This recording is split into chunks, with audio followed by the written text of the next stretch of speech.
Alright. Are we ready to learn about Agile? Woo! Oh man, it's so bad. Are we ready to learn about Agile? Alright. As a former Division I athlete and international sports coach, I know a lot about agility. We go left, we go right, we go backwards, we go diagonal, we go forward, and then we score goals!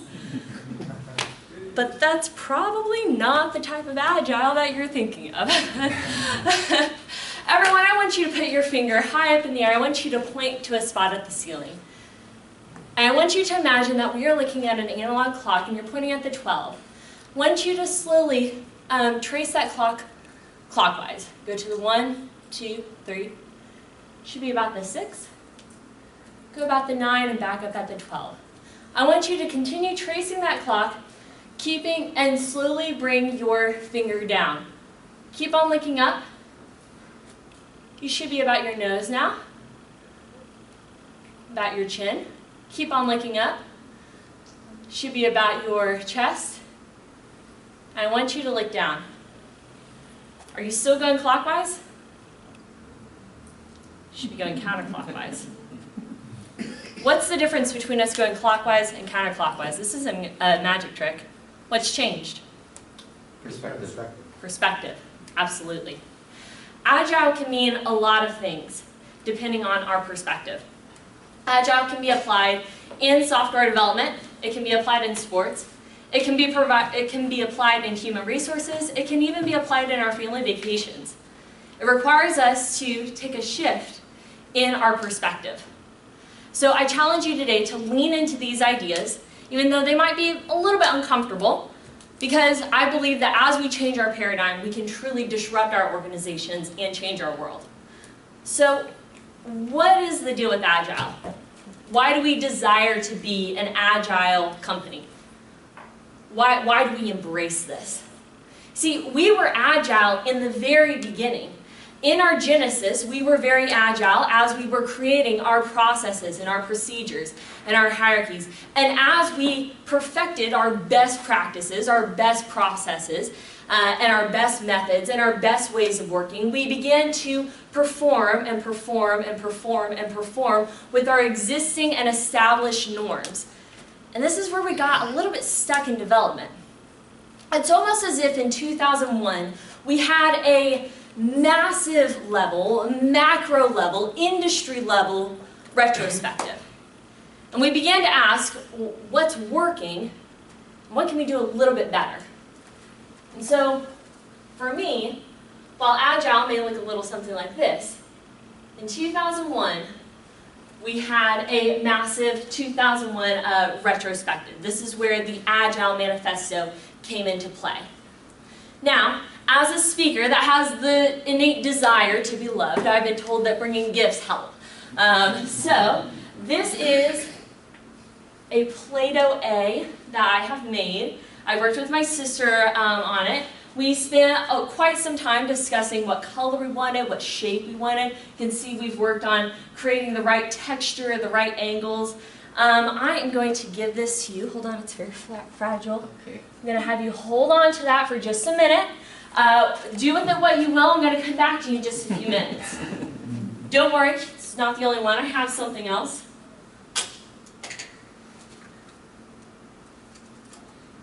This is a brand new piece of Play-Doh for you. I'm going to have you do with that what you will. Have fun. We're going to come back to you in just a few minutes.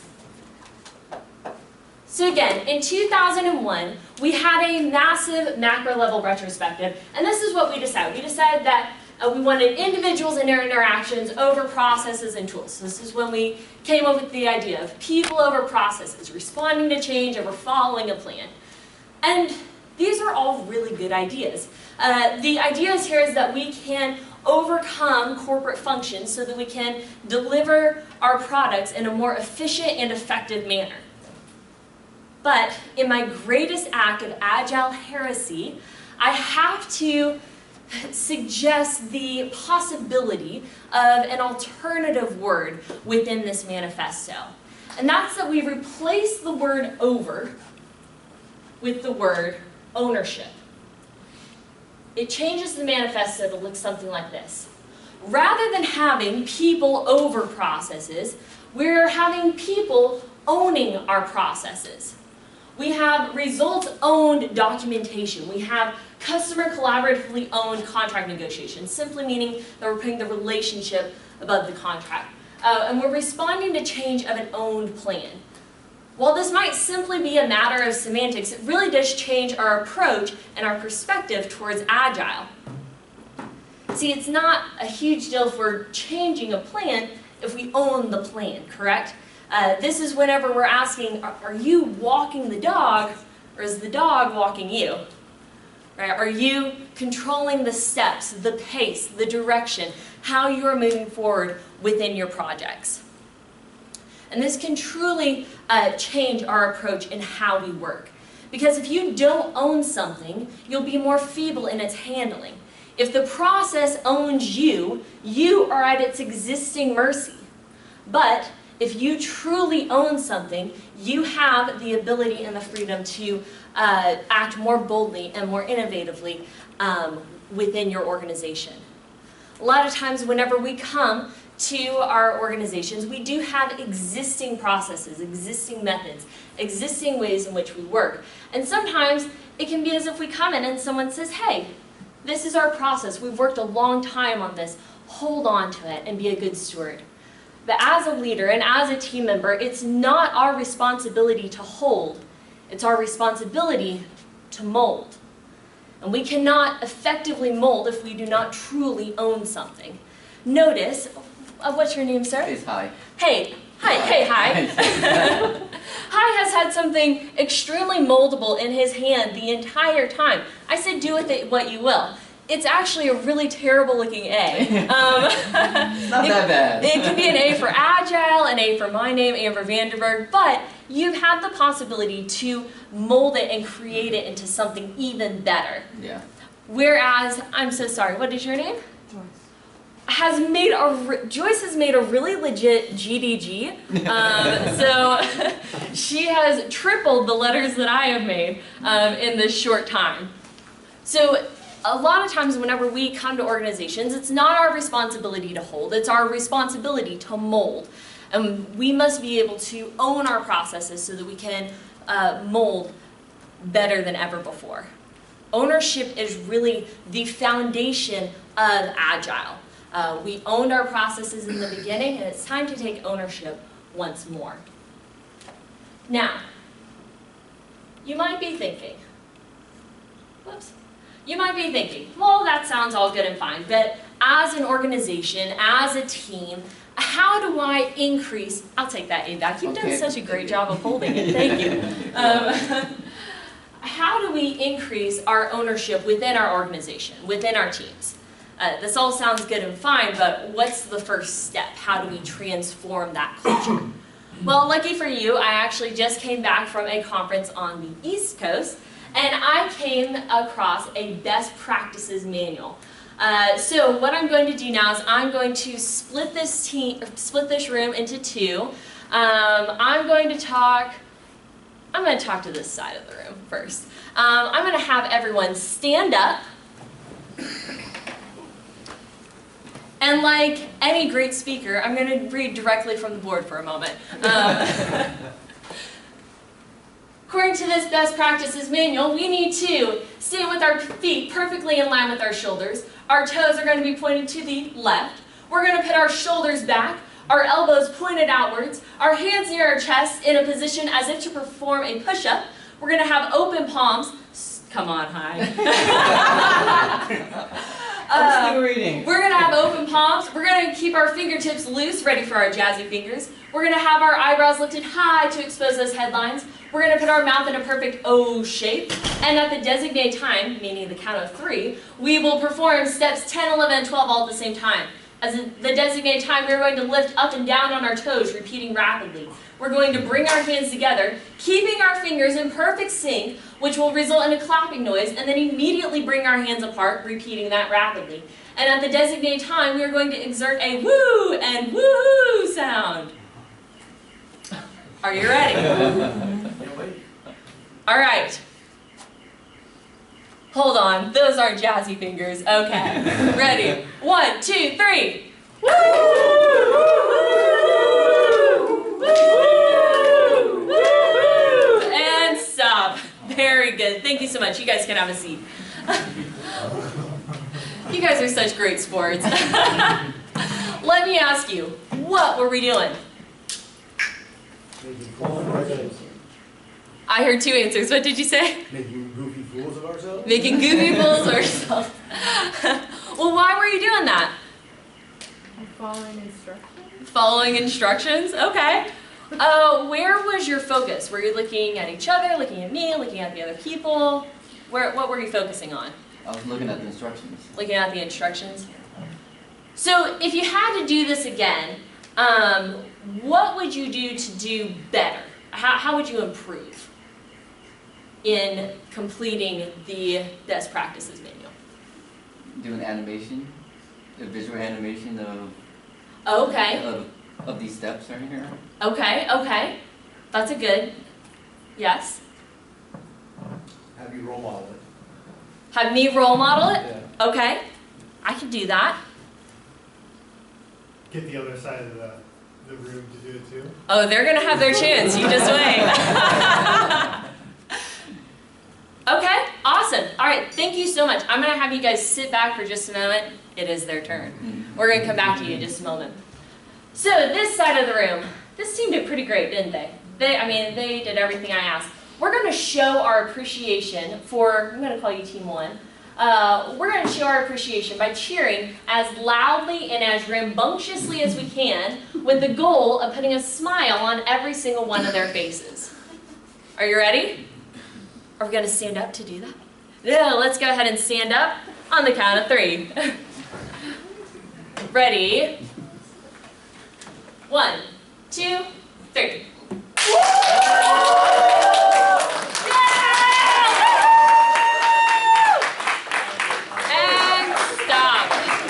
Very good. You guys can have a seat. So, who can tell me exactly what was our goal? What was your goal? Make them smile. Cheer. What did you say? Make them smile. Make them smile, right? That's how we knew it was successful. And we were going to cheer as loudly and as rambunctiously as we can. Where was our focus? Were we looking at the board? Were we looking at me? Looking at the other team. Very good. If we had to do this again, how would we do this differently? How would we do it better? Do it together while they do it. We Do it cheer. together. Okay, that's one way. More rambunctious. More rambunctious. I have done this before where people got up on tables. It's a Saturday morning though, so I'll give you some grace. What are some other ways we could be as loud and rambunctious? Maybe if we had some tools. Yes. Maybe some horns, cowbells, yeah. What did you say? Oh, pom-poms, absolutely, absolutely. So, here's the reality. Both teams had the exact same goal. You guys were cheering, in a sense. But by over-communicating the how, we actually limited your space for innovation, creativity, and your ability to move within those aspects of cheering. Here, the way that we could improve, the way that we would be better, essentially was focusing on the steps. Here, we were focusing on the goal.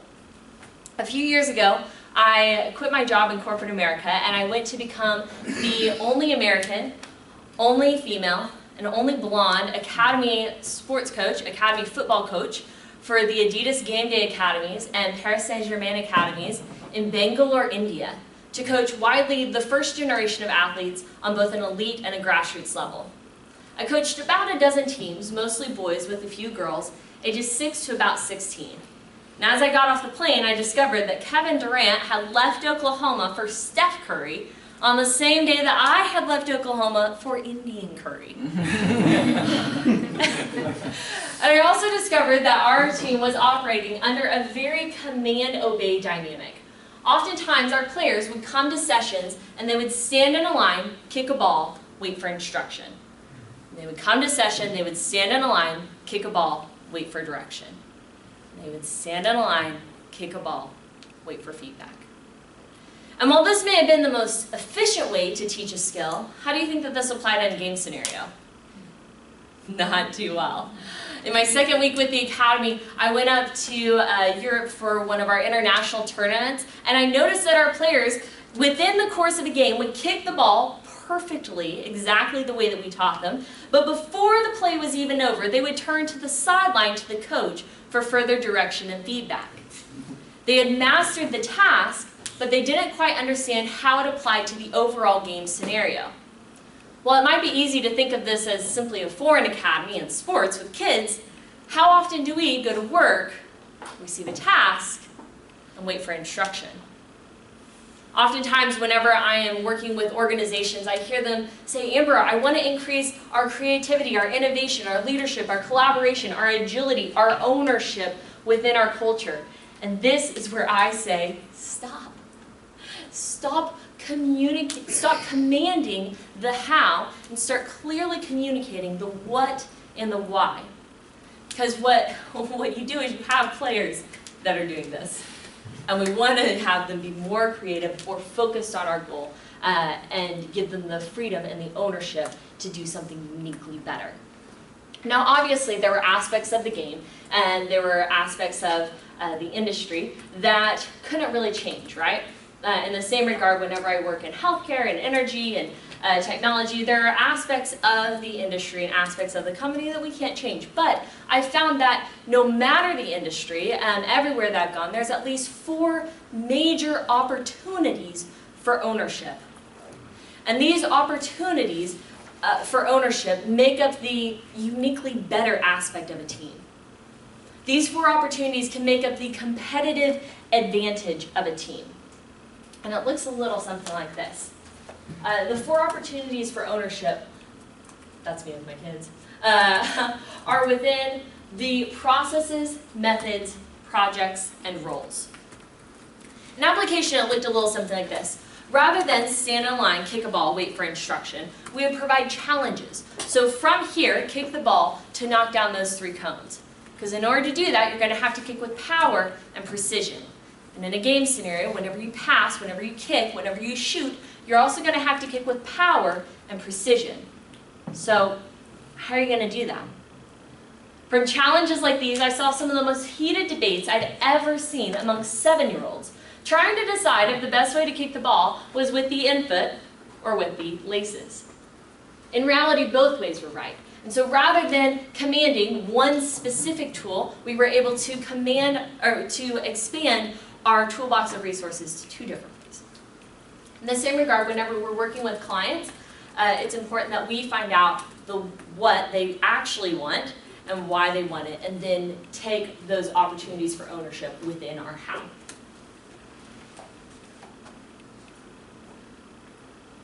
Any questions at this point?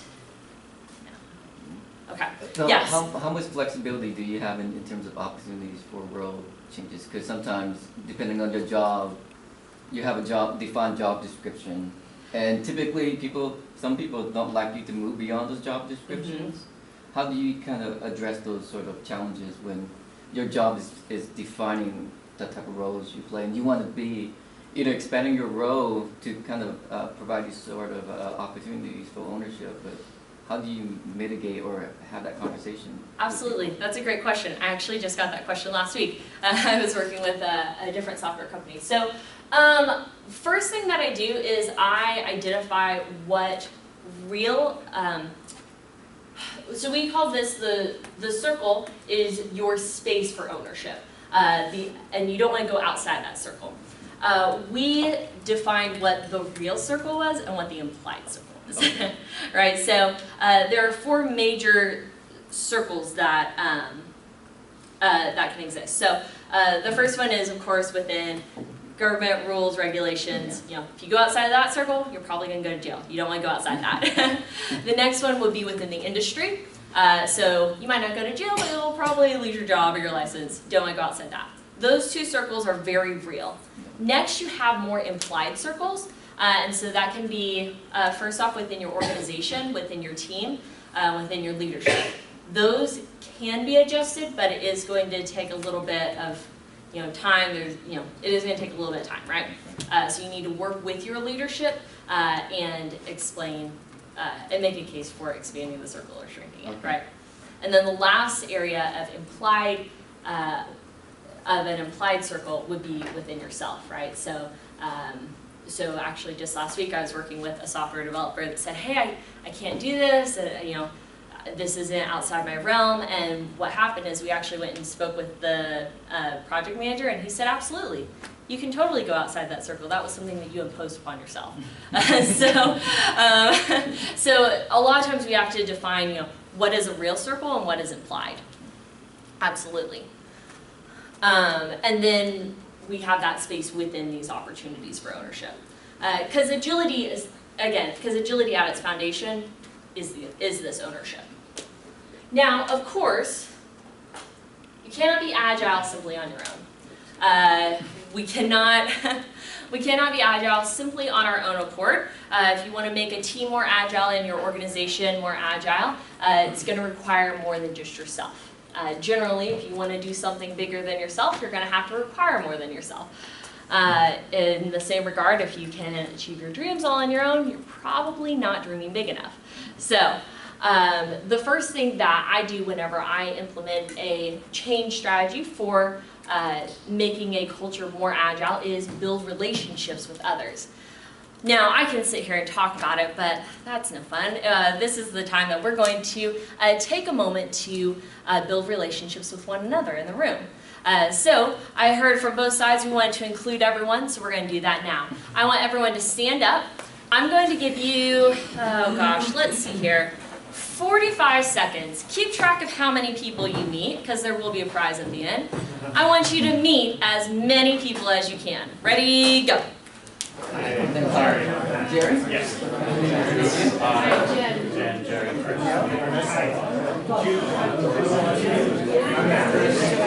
Legislative work there. Thank you. Joyce, All right? of you. Yeah. Hi, Jen. Nice to meet you.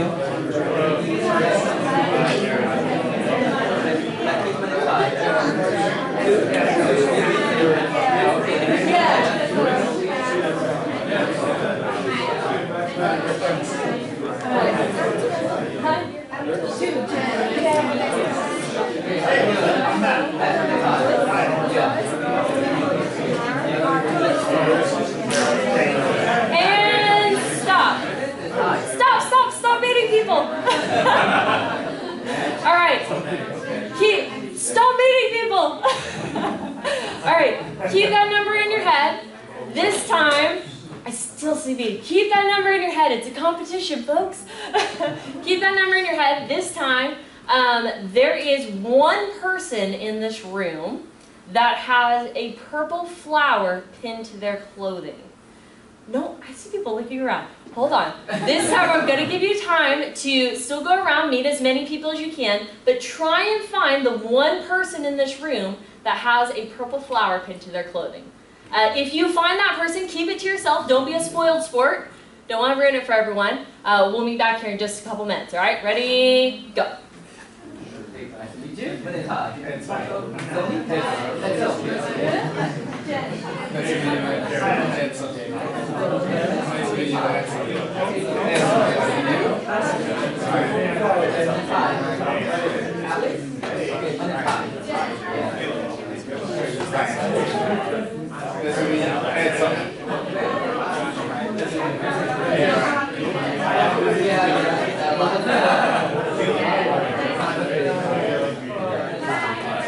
And stop.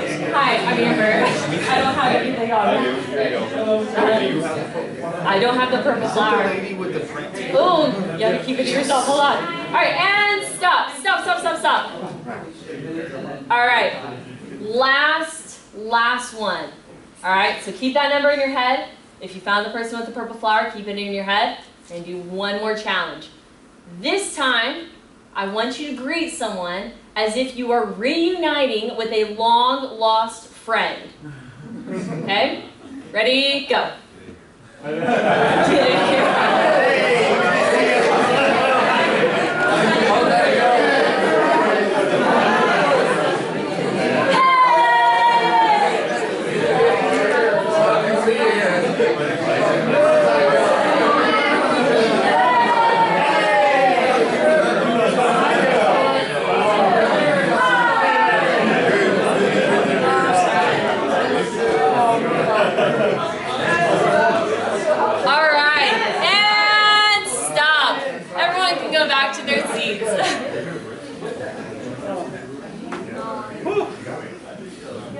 You guys didn't know you were going to get a morning person in the morning.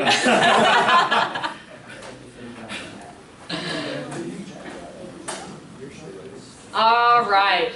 So what was our first challenge? Meeting people. Meet people. There was a challenge with it though. We had to count. Count how many. We wanted to meet as many people as we can. All right, now let's see who is the master meter. Who met more than 5 people? 5 people or more. All right, 10 people or more. 12, 13. It went up and down. 14. All right, we have 2 people. How many did you meet? 16. How many did you meet? I didn't count, but I think I met everybody. You met. Those 2 guys right there. You met everybody. All right, well, lucky for you. All right, I have some candy. I'm a soccer player, not a baseball person. Positive reinforcement. Absolutely. All right, so sometimes whenever we meet new clients or we meet a new team, especially if we are going into a new team to help them become more agile, we can look a little something like this. We can go, oh, hi, and we end up sounding a little bit more like the pelicans off of Finding Nemo than an actual human interaction. We focus a little bit more on meeting as many people as we can than building those true meaningful relationships. It's going to be really difficult to figure out what they want, what is needed, and why it is needed if we're simply shaking hands. Right? So as we are going into new teams, as we're meeting new clients, and as we are working with new teams, it is important that we, again, take that time, don't simply shake hands, but actually build true and meaningful relationships. What's the second challenge that we had? Purple flower. Purple flower. All right, now's the moment you've all been waiting for. If you are the person with a purple flower pinned to your clothing, raise your hand. You have a purple flower. It is not her. All right, there is no one in the room with a purple flower pinned to their lapel. I'm a dirty, rotten cheater, I know. But as we are meeting people, sometimes it can look a little something like, hi, what can you do for me? Oh, here's my card. Hi, what can you do for me? Oh, nothing? All right, well, I got to move on, right? And as we're meeting people, we're looking to see exactly what they can provide for us and what they can bring to us, rather than, again, building that genuine and meaningful relationship. Because what you're going to do is you will find that one person that has that one thing that you're looking for, but at the sacrifice of how much more. And not only that, then you're focused on the one thing that one person can bring, whenever in reality they could be bringing a whole lot more, right? And so, again, as we're meeting our teams, don't just shake hands and say hi, hi, hi, hi, hi. And don't simply just look for that one thing that you specifically need. We want to look a little bit more like that third challenge. And what was that third challenge? With our meeting. Treat them like they're a long lost friend. Long lost friend. How did that look differently than the previous 2? Hugs. More hugs. Hugs. More contact. Longer contact, more contact. I saw some legit hugs going on. I even heard a get in here, bud. So as we are meeting new people and helping them become more agile, it's important that we take that time to actually build that relationship, spend the time that is needed. You don't have to give bear hugs, but make a meaningful and memorable connection within your team. So this is going to be a true key in how we implement Agile in a meaningful way. Relationships are going to be the defining factor between you managing change and you leading change. Oh, that's good. I'm going to say it again. Relationships are going to be the defining factor between you managing change, simply giving them the tasks on what to do, and you leading change and casting that vision and that goal. So that is going to be that defining moment. So build relationships, cast the what and the why, and then provide opportunities within opportunities for ownership within the processes, methods, projects, and roles. That all sounds good and fine, but this is me with my kids. But how are we going to provide good communication? So, former university professor and president, Dr. Mark Rutland, writes that all communication boils down to the right message, the right way, to the right audience at the right time. And generally, whenever I'm communicating with my organizations and with teams, and whenever I've communicated well, I've met all 4 of these goals. Whenever I have missed my communication with whether that be my client, my team, an organization, it's typically a mess up in one of these 4. So as I'm communicating with my team, this is a good, really a good framework and a good guideline that you can follow to communicate effectively within your teams. Now, how do we bring it all together? What is the actual application of these fun games with Play-Doh and shaking hands and cheering really loudly? How do we apply this outside of development? Well, here are a few different examples. I was working with a human resources department that had expanded from a team of 5 to a team of 22 in a matter of about 3 years. And the processes that they had in its beginning were simply crippling the department. And they were moving at a snail-like pace. Any sort of changes was really not accepted at that point. They were simply trying to survive. One thing that they tried to do was increase documentation, and because there was so much miscommunication that was going on, which was good, except people were spending so much time documenting that no one was actually communicating. And so there was really a lot of disarray. The average applicant cycle time for an entry-level position had went to 3 to 5 months, which is really horrible. It's very difficult to find quality entry-level positions that are going to wait 3 to 5 months to come on board with your organization. And so what we ended up doing is I went and I sat down with the team and we clearly identified what we wanted to do and why it was important. And then we took a look at our opportunities for ownership and we discussed how we could take back ownership and truly be uniquely better as an HR department. We had up to 8 different people looking at serving one service line, and so what happened is we had multiple recruiters recruiting the same candidate, which was creating double work, miscommunication. The candidate had a poor applicant experience, and so what we ended up doing is we split into micro teams of 3 to 5, doing one service line. We would have daily stand-ups. We did implement a Kanban board so that we could clearly see where everyone was within the process. So who was interviewing, who was in negotiations. We can see who has applied, who's been hired. And we could clearly see this in the morning within our HR department. Furthermore, we ended up doing storyboarding for our applicants so that we could better improve our applicant experience. So it would be more pleasurable. They were working with the same person from beginning to end, so they could build that meaningful relationship and we could best serve our new employees.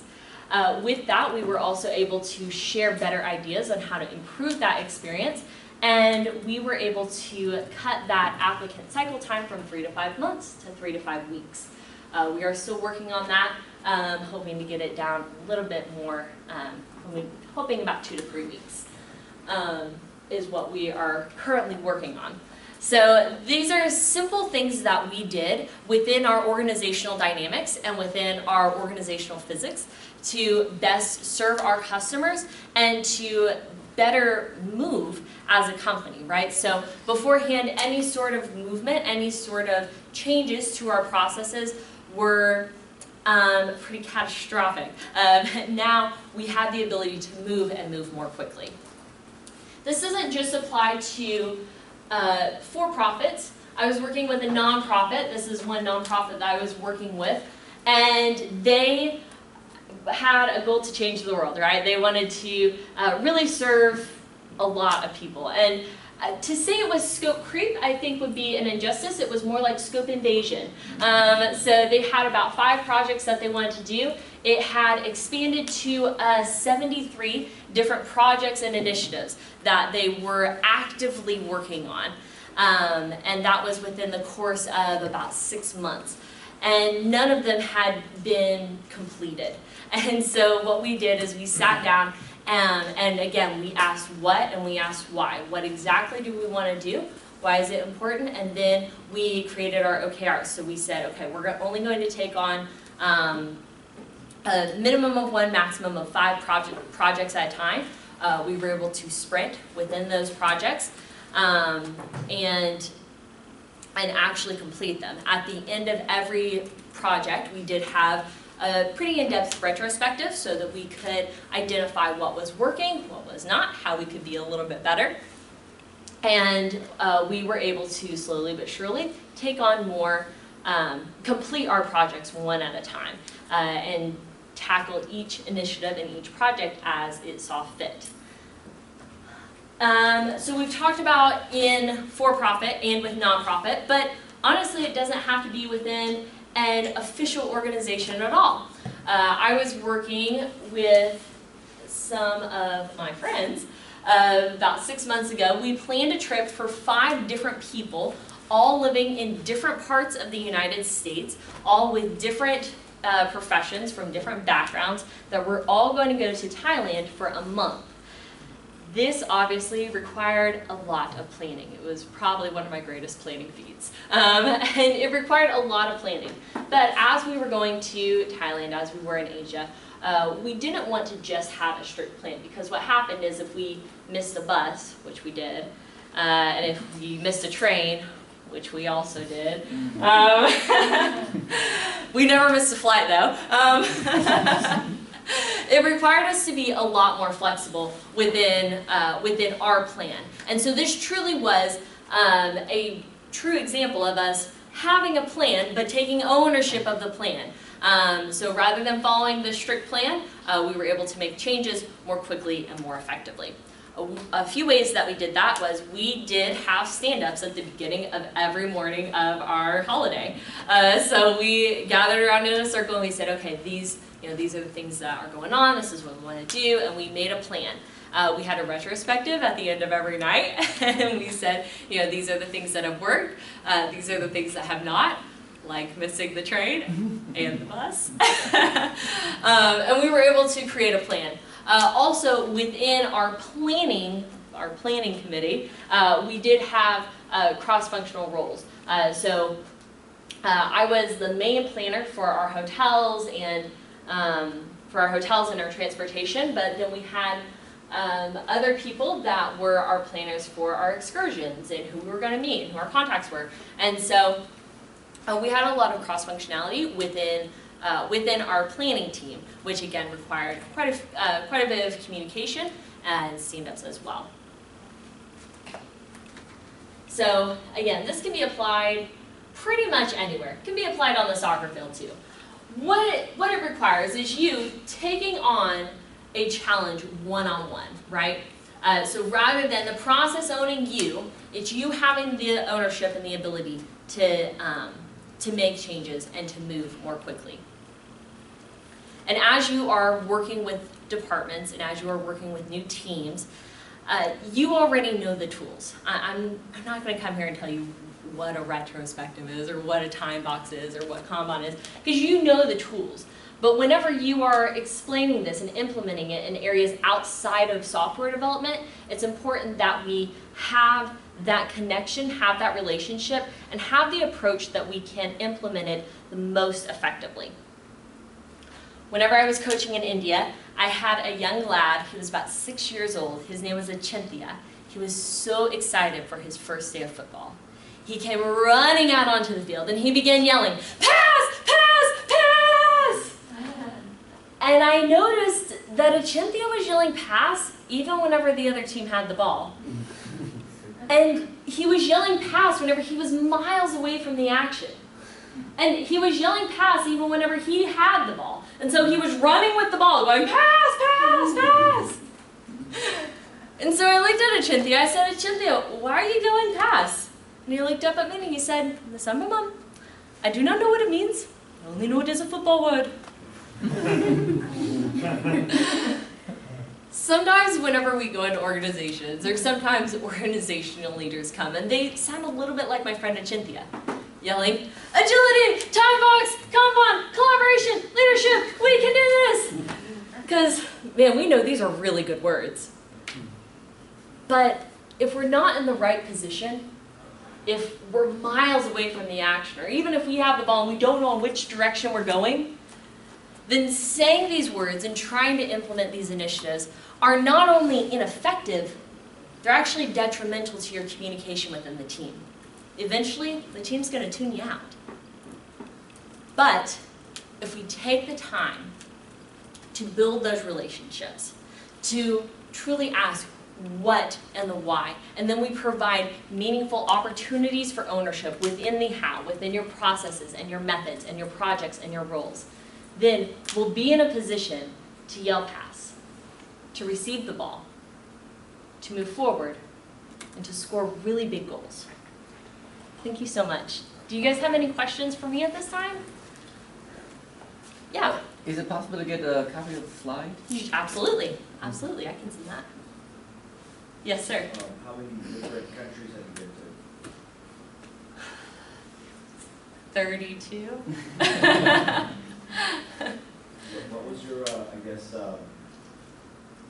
what value or what did you get out of just interacting with all these beautiful kids and different cultures, and like what was like the one thing that truly was inspiring?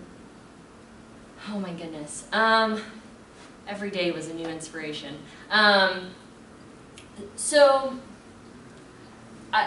One thing that was unique to me was being, the only female, the only American. So I did coach mostly boys, but whenever I started, we had 2 girls. Whenever I ended, we had 13. And even with the girls that I didn't coach, I would be hours away from where I'd actually coached, and I had little girls coming up saying, "You're that female coach," and they would come and ask for pictures, and I was able to speak to them. And so actually, there were a few times that we would have the gates of the field that were lined with different aunties and mothers and grandmothers that would come and see because they'd never seen something like that before. So that's not so much on the organizational side, but on the social side, it was very inspiring for sure. Special. Yeah. I think it's going to have even a multi-generational impact on these communities because, like you said, it's very structured, it's orderly, and people stand in line instead of really thinking outside the box and seeing the opportunities that are out there to work together or to really rethink their place in the universe, something like that. Absolutely. Absolutely. And it's going to reverberate for all the communities, which is so amazing. So much. Yeah, I tell people all the time, I don't do it for this generation solely. I do it for these kids. They're going to be parents of the next, and that's what's really exciting. Yeah. Yes. What do you do when you're in an organization that is just taking on Agile and like everyone is forced into it and not in a good mood about it? So they're managing change. So was there any conversation prior to implementing Agile? I move around to lots of different companies, Okay. and so sometimes, I'll enter a position where they say, "Oh yeah, we're Agile," and you get there, and these people are like, "We hate this. They just told us we need to do this." Yes. And I love it. I'm used to it. So I come in yeah. Here we are. And Yeah. they're like, no. So a lot of times I begin that conversation, not so bluntly, but essentially asking, hey, what do you feel like is owning you?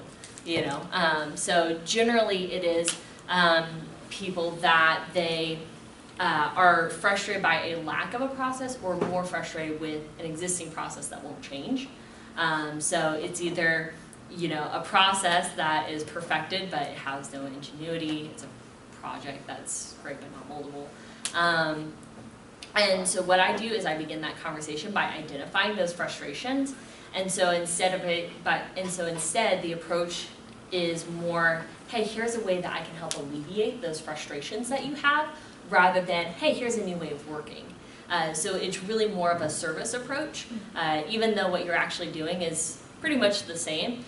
That approach is really one to help, right? So rather than, yeah, essentially I say, hey, what's owning you? Hey, what's one, I bet you I can help you take back that ownership in a more tactful way. Yeah. Do you have any specific recommendations or advice for a team where there's no Scrum Master and the responsibilities are distributed among everyone in the team equally? Well, at that I would say you could be a Scrum Master. Yeah. Right. I mean, so roles aren't necessarily positioned, right? Yeah. So generally, it is going to rely on somebody to take that leadership role, and whether that be in an official position or in a role, it is necessary for some sort of leadership to be the orchestrator, right? To be the actual conductor, rather than everyone simply having a role. Because what will happen is you really lose the inspiration and the soul of that team if they're just focusing on that task and they have no overall arching goal. And if there's no overarching goal, then the possibility of cross-functionality is extremely limited. Yeah. Yeah. So whether that be you or somebody else, eventually, typically it does happen more organically, that there is a leader that takes part. Anyone else? All right. Well, thank you so much, everyone.